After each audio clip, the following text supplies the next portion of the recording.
Welcome back to the first podcast. I'm really glad you're here today.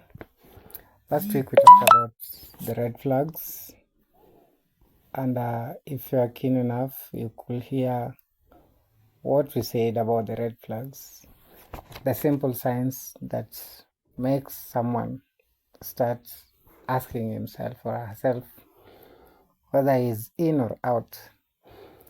Those warning signs that many people ignore at the beginning of a relationship. If you haven't listened to episode 1, kindly do. I encourage you to check it out because it lays the foundation for today's discussion. And so today we are going to talk about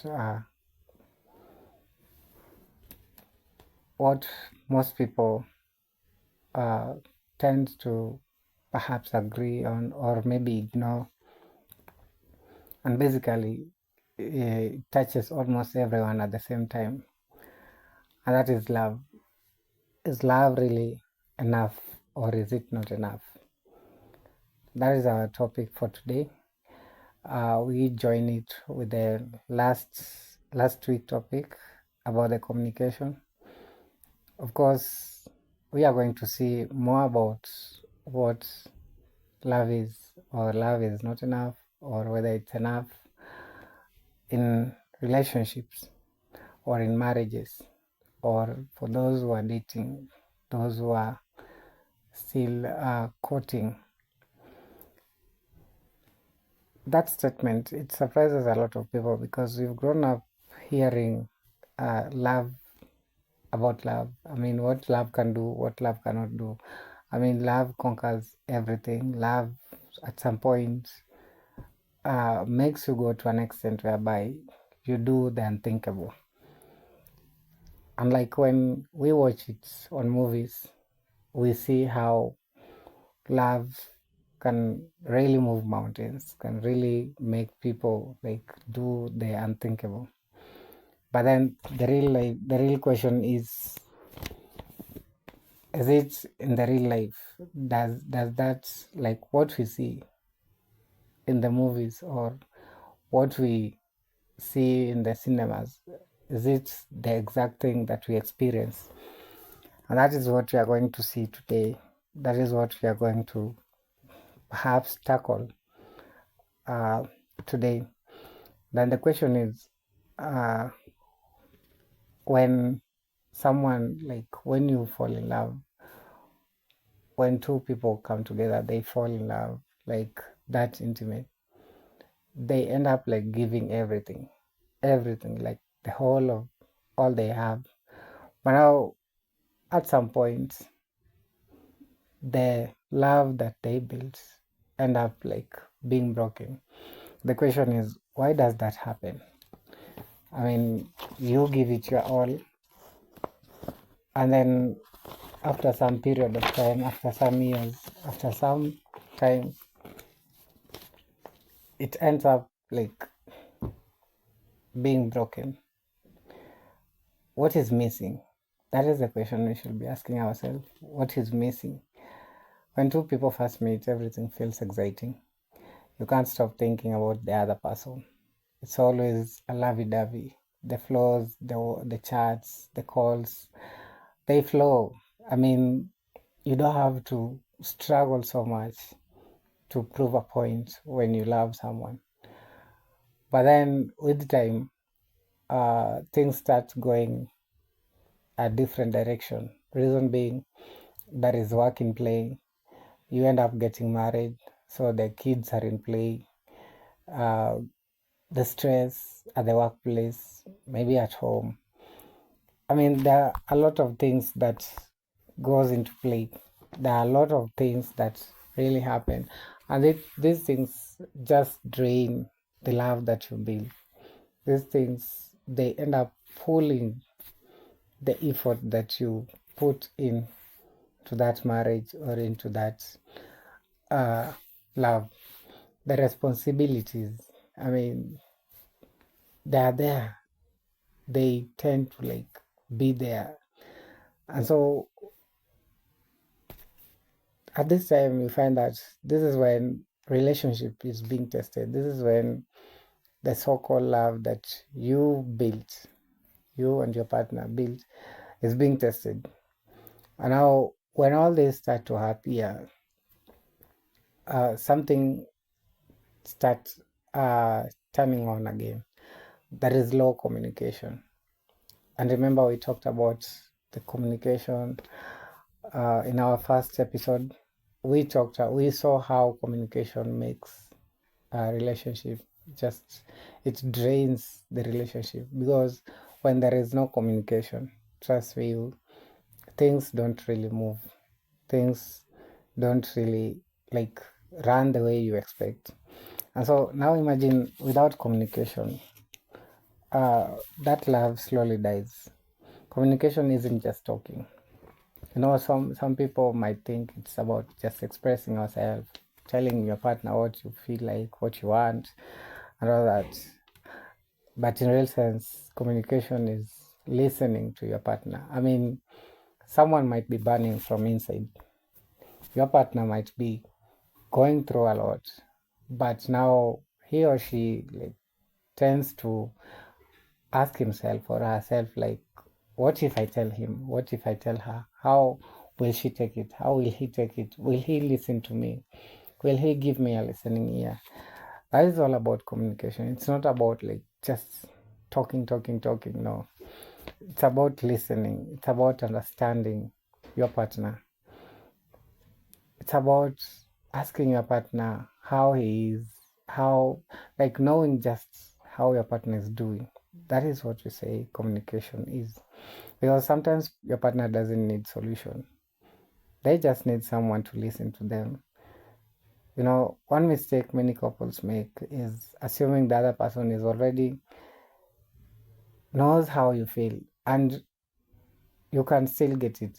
Like the first episode we talked about assumption. You see, like most of maybe our partners expect that we read their mind, we see what they are thinking.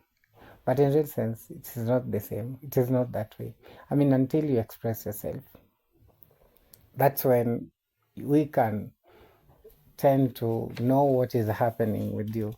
You see, expressing yourself makes a lot of difference, because silence creates distance, and distance creates misunderstanding, and misunderstanding definitely will create conflict, and this conflict will lead to mistrust, which when there is no misunderstanding, when there is no understanding, there will be conflict, and that conflict at the end of the day, it will result to lack of trust. Because tell me, what will you tell if your partner realizes like, or if your partner is in a position where he cannot trust you, because now everything has slowed down. Everything, literally everything has slowed down. And when it reaches to trust, then trust me, there is no relationship there. There is nothing you're building. Trust is everything. Because before even you start loving one another, you have to trust one another. You have to like build that trust. And it is not something that is built on a daily basis, or like just for a day. It is something that takes time. It takes like a year or 2 years or 6 months, like based on how the foundation of your relationship or your marriage or your dating is going, based on how you founded that love. That is how trust will be built. It will take 6 months, it will take even 2 months, depending on how you find one another. Then that means keeping promises, being honest, being consistent, showing up when you say you will. That is trust. And you see, when you say you keep promise and you don't, when you say you are honest, and at some point your partner finds that you're not, when you promise to be consistent, at some point you're not, and it means that these small things, they break trust. I mean, your partner will find it hard to trust you at some point. And that means when trust is broken, your love will suffer, and it will suffer big time. So imagine consistently wonder. So imagine constantly wondering where your partner is, who they are talking to, whether they are telling the truth or not. It's kind of exhausting. It's really, really exhausting because, I mean, all those questions, all that time thinking, what is your partner doing? Who is he talking to? Where is he or where is she? It's really like really exhausting. And so a relationship should feel like home. I mean, it shouldn't be like a CID or an investigation place, or maybe a DCI center whereby every time you have to investigate your partner. What is she doing? And that is what will create mistrust. That is what will lead to even disrespect, because now your partner will feel like you are invading his privacy or her privacy, and so these respect issues will start from there. And if I may ask something, have you ever like argued with someone and realized later like you're right, or but it hurt them in the process, though during the point of argument you never knew if you're right or wrong? Both of you argue from the point of their facts, and so sometime later when the argument is done, you call yourself a meeting and then you start analyzing what you were telling your partner. And then in the end of it, you realize that indeed you're right, but then he was wrong or she was wrong. But all the same, it hurts. It hurts because maybe if it was something like you're arguing based on maybe where your partner was, or where she or he spent the night or the previous day. I mean, it takes a lot of energy, but at the end of the day, you see, that is how disrespect comes in. I mean, that's too much argument, too much investigation. I mean, someone thinks like you have. So sometimes we become so focused on winning arguments that we lose the relationship instead at the end. Respect means remembering that your partner isn't your enemy. You are on the same team. Disagree if you must, but don't insult, don't embarrass, don't belittle your partner, because the moment you do that, it won't that love that you are building won't be the same again. The moment you insult your partner, the moment you embarrass him or her publicly or privately, that relationship won't be the same. That love that you spent time and years building, it won't be the same again. The moment you look at him or you see him or you look at her like some sort of, you see, you start asking like amenibeba aje, you see, such questions, like you look at your partner and you'll be like, huyu ananiona aje, huyu amenibeba aje, what do you take me for? I mean, those kind of statements, it creates disrespect, trust me. And then when that goes, remember, it started with love, and then came to communication, and then came to trust, I mean, respect, and then now the last one, it's emotional intimacy. I mean, all these things, they cycle around building love. I mean, they circle around our first question of, is love really enough? Because all these things build that love. So you can imagine all those things are lost, and then now the last one is emotional, and that one is what will actually lead to cheating issues. You start to or find your partner is spending more time maybe at workplace, instead of maybe when it's time to come back home, to come spend time with you, he rather spend time at the workplace, maybe depending with the rate of work that he's doing. Or maybe when your partner is at home after work, now the wife spends more time with the kids or on her phone. I mean, just browsing. I mean, these things, they end up like lowering that urge of intimacy. And that means when that happens, definitely your partner will go outside. And after that, that's when you'll start asking, what am I missing? What did you see in that person that you never saw in me? And all that, blah, blah, blah, those questions. So many people think intimacy only means physical closeness, but emotional intimacy is just as important as physical intimacy. Can your partner tell you they're struggling without fear of being judged? Some do, some they don't. Some will never do that. Can they cry around you? Of course, some will do, some won't. Some will keep for themselves. Some will prefer to stay silent and to watch. Can they admit they're scared?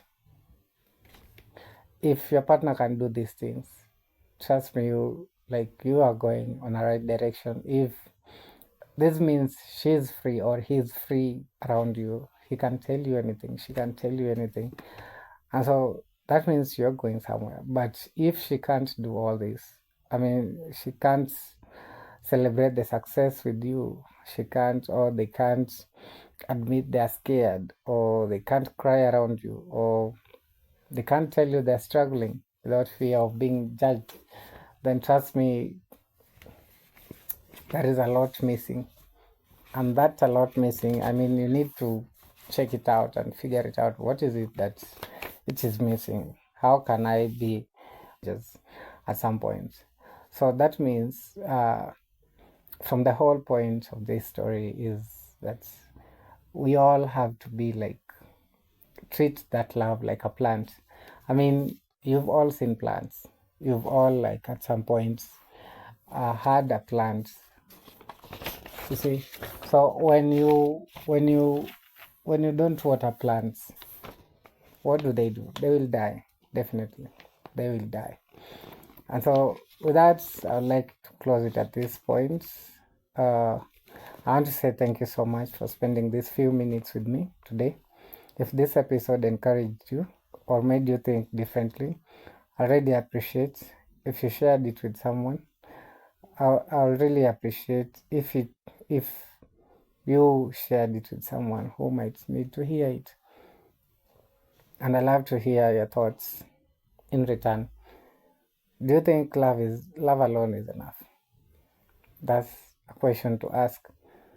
Do you think love alone is enough, or does a successful relationship require much more? Leave your thoughts in the comments or wherever you're listening. Until next week, this is the first podcast, reminding you that the strongest relationships aren't built by the perfect people, but they are built by people who keep choosing each other even when life gets hard, even when things don't move around, even when things seems to be impossible. They end up still choosing the same person every day, every single time. Until next week, this is the first podcast. Take care of yourself, take care of people you love, and I'll see you in the next episode. Thank you all. Thank you very, very much. And may God bless you and your partners. Thank you.